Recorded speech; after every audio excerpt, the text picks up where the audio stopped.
Primetime local news, serving the Lakeland and Midwest regions. Good evening and thanks for joining us. We begin tonight with the winter storm that's blanketed much of the prairies today. The city of Lloydminster was under a winter storm warning for most of the day today with blowing snow, wind chills close to -20 and strong wind gusts between 90 and 110 kilometers an hour. Travel is not recommended on several highways in Alberta and Saskatchewan due to poor conditions and reduced visibility. Conditions are expected to clear before morning with temperatures expected to improve by Thursday with a high of 14 degrees. With the second summer of COVID restrictions coming soon, many Lloydminster residents are looking for ways to get active. Many events were canceled last summer, including runs planned by the Lloydminster Runners. This year, the group hopes to hold some of its races and is about to start another 1 to 5K program. So far, the interest has been really big. We have quite a few people signed up. So the plan to kind of make it work with the public health order is we're going to do online coaching the first night, and then we're going to have a bunch of different meetups throughout the week that you have to register for online. So we can really keep those group sizes nice and small that comply with the public health order. Brown says running has taken off at Lloydminster during the pandemic, with more people joining the Lloydminster Runners, and Brown see news people in the trails every day. They keep telling us the same thing. They've got nothing else to do, some of them, and the other ones, they said it's just kind of been a wake-up call. They don't have as much recreation as they have, and they wanted to pick something up. So yeah, running's been huge. The 9-week Couch to 5K program begins April 7th and staggers running and walking, building endurance to run 5 kilometers. Even though we were under a winter storm warning for most of the day today, by the end of the week, people will be starting to prepare their car for the spring. With double-digit highs in the forecast in the next few days, now is the time to start looking ahead on the maintenance you want to get done on your car, including changing your tires. If you're just bombing around town, it's all low speed. You're really not building any heat with your tires because you're going slow when you're going short distances. So temperature isn't that important, but people that may commute to work, they may work in Vermilion or other places and they're on the highway long stretches at a time, then you want to be a little more cautious of making sure you get them off when it's getting into that +7 or above consistently. With the chance that this might be the last winter storm of the season, making sure you're following safety precautions while driving should still be a priority. Everyone has to get to work and, just take it slow. Don't follow too close to, the people in front of you. And really, in a day like today where it's a bit abnormal, just not being on the road is really a smart thing. A few other things to take a look at in your vehicle before the warm temperatures are your oil, the other fluids in your car, and your air conditioning. It's time now for This Week in Retrospect. Here's Blake Nath.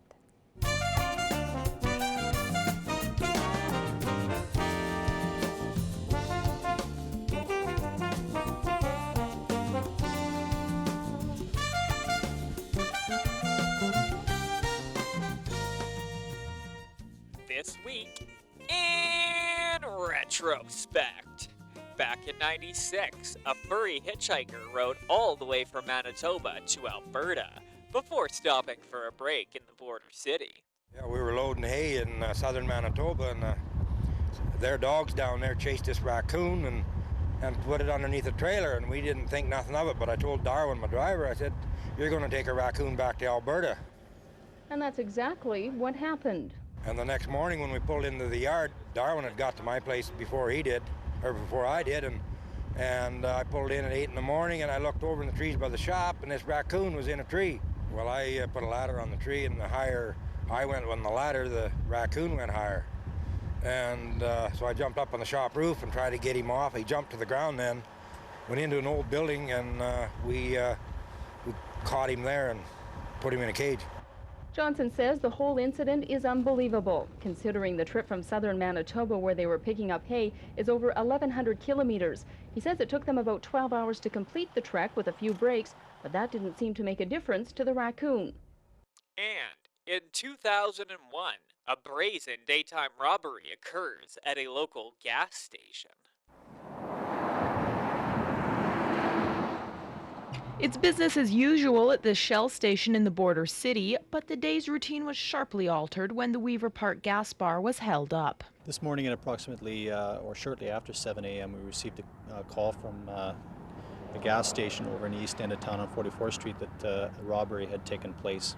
The knife-wielding thief made off with an undisclosed amount of cash, and while no one was injured, the culprit is still at large. The suspect was approximately 5 feet tall, wearing a black jacket, nylon, believed to be a heavier nylon quilted type jacket, 3/4 length, and dark colored pants. And he also had a hood over his head, and he was also wearing a meshed colored mask over his face, dark colored. And that's all for this week in retrospect. Retrospect this week is brought to you by Webb's Ford. Worth your while to drive the extra mile. Webb's Ford in Vermilion. Now our Evan Kenny will take a first look at your weather forecast.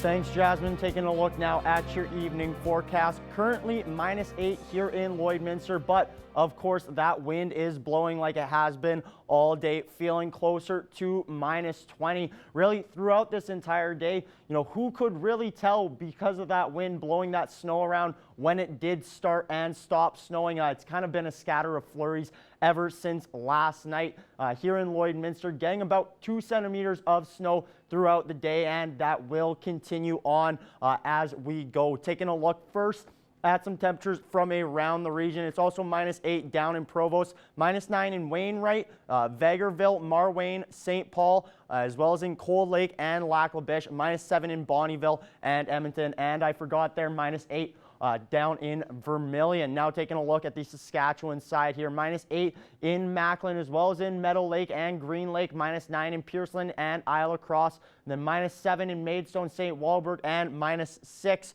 over in North Battleford. Speaking of North Battleford, they could be seeing this moving in and continuing overnight like we saw last night as well. Here in Lloydminster, at least taking a look at tomorrow, we are looking to see some bright skies early in the morning around that 3 a.m. mark. Flurries should stop, but that wind will continue, not quite as bad as what we saw today. Starting things off at -14, but as you can see, heating all the way up there by the time school is out for that nice sunny day. Overnight in North Battleford, it will be -12, but will feel closer to that -23 range because of the wind, with a high of -7 tomorrow. Cold Lake, very similar, -15 overnight, and then a high of -2 tomorrow. Looking now at your 3-day forecast, things will start to warm up there. As you can see, it takes a quick turn on Wednesday with a high of 11, and then Thursday a high of 13. That should be feeling closer to what we felt on Sunday, so hopefully some nicer days in the near future here. That's all we have for the weather for now. We'll be back after the break with more news.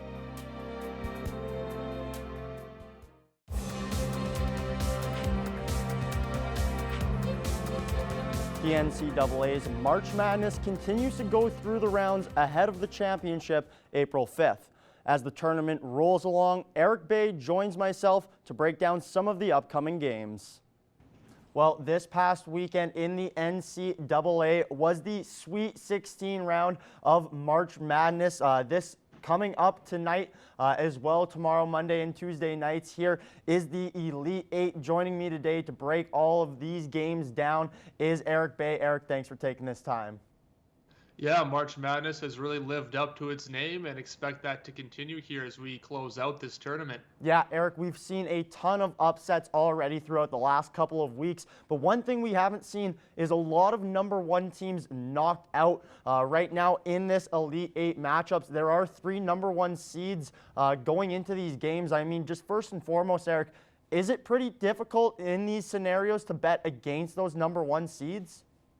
Yeah, I mean, you look at all 3 of those teams, Gonzaga, Michigan, and Baylor, and they've done what you want them to do. And that's the one thing you can say about each and every one of them. And that's why it's so hard, as you say, to kind of pick against them, just because they have done what they've expected. They're also so deep. So these teams that have led a few upsets, obviously UCLA will be coming in against Michigan there, an 11 versus a number 1. Can they still do what they've done so far in this tournament against teams that have more depth than maybe some previous opponents so far? Now, Eric, the matchup that I first want to start off talking about, we'll get to Michigan in just a second here, but Gonzaga, I mean, they've been perfect so far this entire year. They go up against the number 6 USC coming up in this round. Just what are your thoughts there? Do you bet against a team that hasn't lost yet here? And I mean, they have an absolutely dynamic offense there. They score the most points and have the best point differential out of any team in this tournament, or any team in the NCAA for that matter. Who do you got for this game coming up? I mean, like you say, it's tough to pick against Gonzaga. They were my tournament pick before it started, so I have to stick with them. But if any team can knock off them in the Elite Eight, I think it might be USC. You look at what they've done so far in their previous 3 games. They've beat their opponents by a combined score of 64 points, that point differential there. So you look at what they've done. They play a stifling zone defense, and they're super tall and lanky. Just a really tall front court and huge on defense. Then it also gives you those second opportunities on the offensive side of the ball, picking up rebounds. So this will be an interesting matchup, and one that I think we'll see and prove if Gonzaga has what it takes to become the first undefeated team in college basketball since 76, excuse me. Now, with Gonzaga's offense, you mentioned it there, USC, a good defending team. They actually led the NCAA in rebounding for these teams that are remaining here. So if Gonzaga does miss those opportunities, USC is the kind of team that could clean it up and could shove it back down Gonzaga's throat. Let's jump to another number 1 game here, and on paper, it looks like it could be the closest. This is between number 1 Baylor versus number 3 Arkansas. And Eric, this is almost the matchup that didn't happen, as Oral Roberts University just lost by 2 points to Arkansas. I mean, who do you have in this one? And would your pick be different if we did see that Cinderella story with Oral Roberts there? I mean, I'm picking Baylor, so I don't think it changes if you have a 15 seed in there. But what does make me go towards Baylor is just the fact that Arkansas throughout this entire tournament has had to come from behind. Even their first round win against Colgate, their first half was absolutely dreadful. And you look at what they were able to do against Oral Roberts. Well, they were down in the second half by 12 points. And yes, they were able to shut down guys like Max Asmus and Kevin O'Banner. But Baylor has more than just 2 guys, and even then, Max Asmus had a shot at the end to win it with a 3 just clanked off the rim. So Arkansas might not even be at this point if one shot goes down or goes the other way. So I think if Arkansas is going to have a chance, they have to play a full game so far, because they haven't done it in this tournament yet. And, you mentioned Baylor's offensive skill guys there, but they also have arguably the best defense, especially of those teams remaining there. Their turnover ratio leads all these teams as well. Their defense just comes together as a whole there. They're a great 3-and-D team too, as they shoot 40% from the 3-point line there too.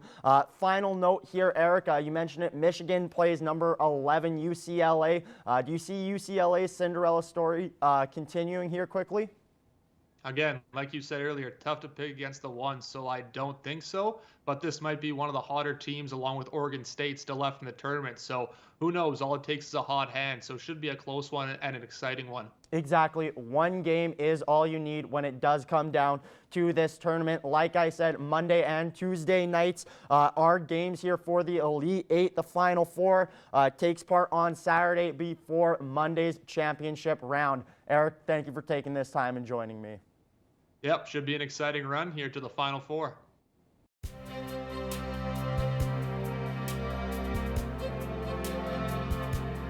Well, taking another look now at your evening forecast, us here in Lloydminster, as well as the majority of Saskatchewan, still under that winter storm warning.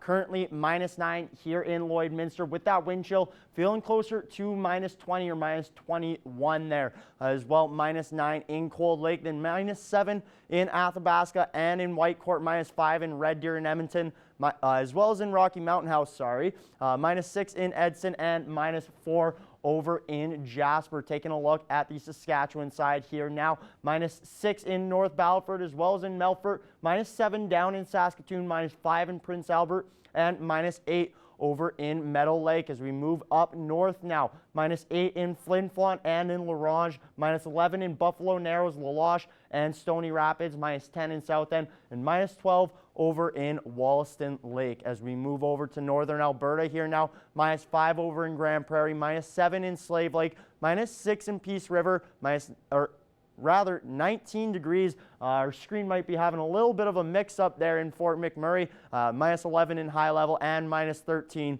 over in Fort Chipewyan. Taking a look now at the southern portions, -3 in Lethbridge, as well as in Banff, -4 in Medicine Hat, and -2 over in Calgary. As we look now at southern Saskatchewan, that mix of the snow coming down, the wind, poor visibility has made driving in southern Saskatchewan a little hectic there, especially on the Trans-Canada Highway. Multiple other highway closures as well down there. -2 over in Estevan, -3 in Regina, -6 in Moose Jaw, -9 in Swift Current, and -8 over in Kindersley. As we take a look now at your national temperatures here, 6 degrees out in Toronto, 0 in Quebec City, 2 in St. John's, and 3 degrees in Halifax as well, 16 degrees in Winnipeg. As we head out west here now, 9 degrees in Vancouver, -1 up in Whitehorse, and -14 in Yellowknife. Taking a look at some overnight temperatures from around the region, there is a chance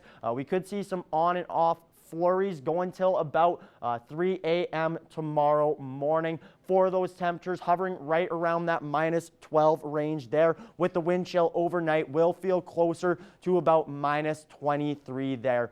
Moving on to tomorrow's temperatures, things will warm up quite a bit. Things will start off about -22 first thing in the morning with that wind chill, but will improve to about -7 by the time kids are out of school and whatnot. -3 is the high here in Lloydminster. As we look now, things should get better to finish off the week, at least on a high note, as we see 11 degrees on Wednesday, 13 on Thursday. Thursday should feel more like what we felt on Sunday, and then just continuing on with those high single-digit numbers there going into the weekend. You can see there on Sunday a chance that we will see some rain as well. That's all we have for the weather for now. We'll be back after the break with more news.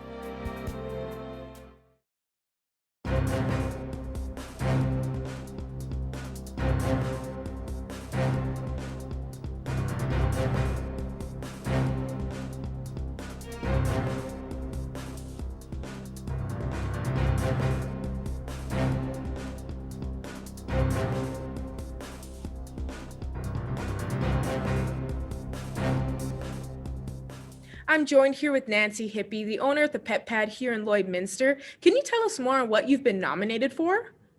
Yes, Shelby, thank you. And thank you, Stingray, for having me on here. Broadcast Center, I should add that. We were nominated in the top 5 for the Western Canadian independent retailers in Canada, pet stores. So I'm humbled to be in that category of 5. I was really surprised, and it's a nice uplift for this season for sure. And is this an annual contest in the Western region? Yes, PJAC holds it every year, and this is our first time for being nominated, and they've been around for a long time, PJAC. So how can people vote for you online for this? They have to go to the independent retailer section, correct?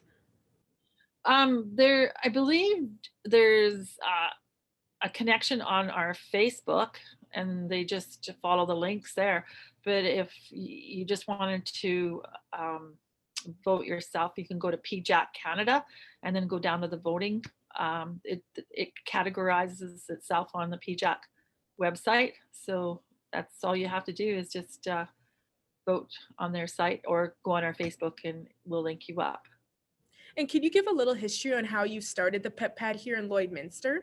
Well, we started 31 years ago. It was actually a childhood dream about having started out with a pet hotel and grooming, and then we expanded into retail. And it's something that you dream about, but you don't think it actually is going to happen, and it just kind of came together. and we've really enjoyed it. It's been a wonderful atmosphere. Every day there's something that puts a smile on our face. I mean, even if we did take a holiday, the one thing that I noticed is even when I went on a holiday and getting away from the pet pad, which we don't do now, is go on the holiday, right? But anyways, the thing that would put a smile on your face is when you'd see that little puppy or that little kitten or a bird or something that, made you smile, and it still carries on. So I'm pretty happy to be in this business, and living out my dream. And how amazing was it to know that you've been nominated? I was shocked. I really was. I honestly, I couldn't believe it, and I have to thank the people that are involved with the voting to nominate us. It meant a lot, with our colleagues out in the field and the people that we work with on a daily. And when is the exact deadline to vote for this? Actually, the deadline, I believe, is April the 2nd. So there's a short little window right now. And so that's just around the corner. Yes. And is there anything else you'd like to add for people to know about Nancy? Oh, I would love their support, especially for Lloydminster, to be voted in the top 5 of Western Canada pet stores. That's independent retail stores. And I appreciate our clients that have come in through the years. They mean a whole lot to us, and the support in the local community and surrounding areas. It's been a wonderful experience. And through these tough times for everybody, it especially means so much to us here. So. Well, congratulations to you, Nancy, for this nomination. It's really good to hear some positive news around here. And thank you so much for joining us today. Oh, thank you very much, Shelby, and thank you, Stingray. Okay.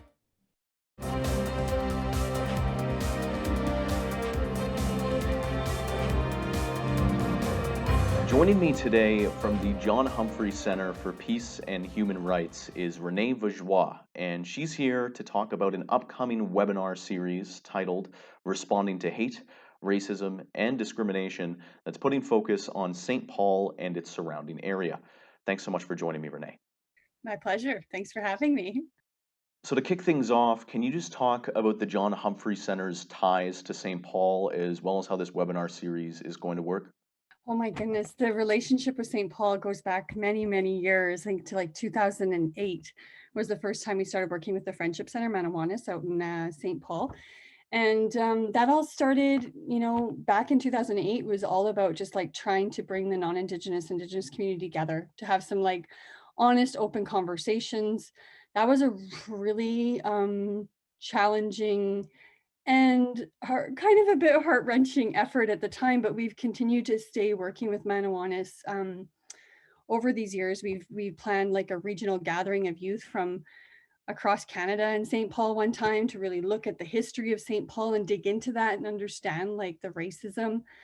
And then at the John Humphrey Center for Peace and Human Rights, we have this advocacy program. And this kind of emerged from our partnership with St. Paul, the Manawanis Friendship Center, was this realization that we have a lot of people in our community who want to help other people in our community, whether it's from the Indigenous community or not. And often they just don't know where to go to file complaints, to do whatever it is that they need to do. So we have a number of advocates in St. Paul, and the idea of like really creating a space where we can have frank and open on conversations about racism by bringing the diverse stakeholders together has been something they've wanted to do. We wanted to do it pre-COVID. We were orienting to do it last year, and after waiting a little while, we all feel like online or not online, we have to move forward with kind of moving these conversations forward because, for any Canadian to deny that racism exists is a problem these days. And I think it's understanding that our systems are entrenched within these racist structures that we've had. And it's not pointing that anybody is wrong in this. It's about coming together under a common understanding that this exists. And I see that you have 5 meetings planned throughout May then. Could you just explain a little bit in regard to what each of these meetings plans to focus on? The very first session, when we start on May 13th, will be really building that common ground and understanding, because a lot of times you get people in a room and they start talking about racism and we all assume we are all coming from the same lens, where we all come from totally different frames of reference of an experience around racism. And so the first session is really about unpacking, finding some common ground, and building those kind of trusting relationships so that we can move into the larger conversations. The second one that we'll look into, the second session will be about policing and hate. And what does that look like when when police investigate a hate crime or anything like that? What does that look like? What are their barriers? What are the ways that they can respond? The third one, we're going to look more into reconciliation and the calls to justice around missing and murdered Indigenous women and girls and Two-Spirit, and really digging into that. How does that influence racism within the community? What does that look like?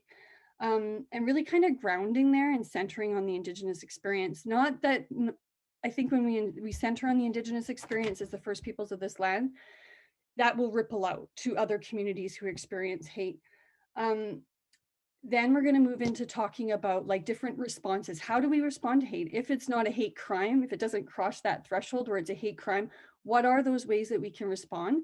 So the fourth session will be all about what are those other mechanisms, like the Alberta Hate Crimes Committee? What do they exist to do? And there are organizations that do act as a space for people to come forward when hate is happening, but it's educating about that and really kind of building some alignments. And then the last one is really about building collectively together. Throughout this whole series, we'll be building strategy. We're going to be talking about how do we practically work together? What are some simple solutions and strategies we can put forth to help us move forward on this journey?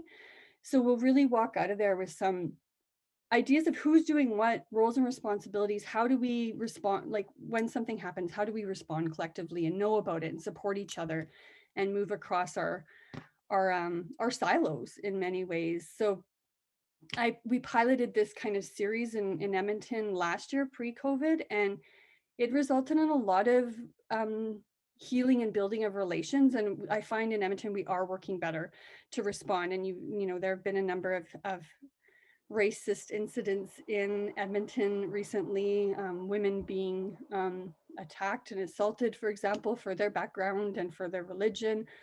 And we have responded collectively stronger together. So I hope in St. Paul, we can have the same kind of relationships build and people start to work together and kind of come to that common grounding of not fighting racism, but actually not fighting that exists, but it does exist, and moving forward together, if that makes sense. And the invitation to these Zoom meetings is open to anyone in St. Paul or its surrounding area, including Lloydminster here. Could you just maybe lay out some info for people who might be interested in wanting to get involved? So you can register on Eventbrite. You can also go to the John Humphrey Center website, www.jhcenter.org.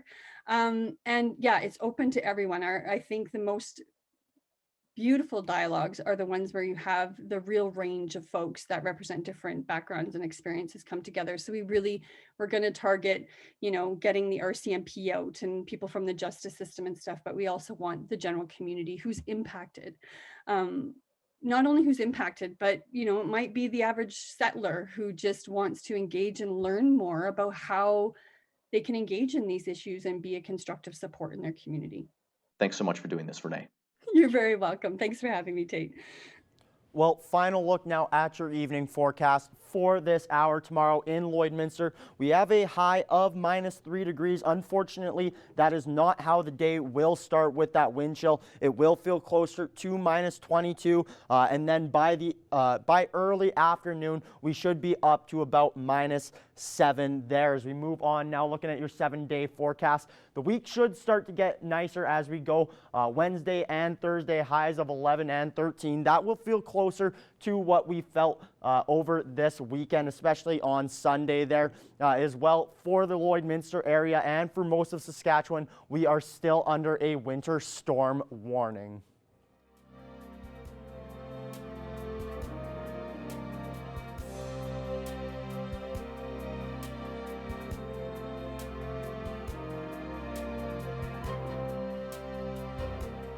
Thank you for joining us on Primetime Local News. Have a great night.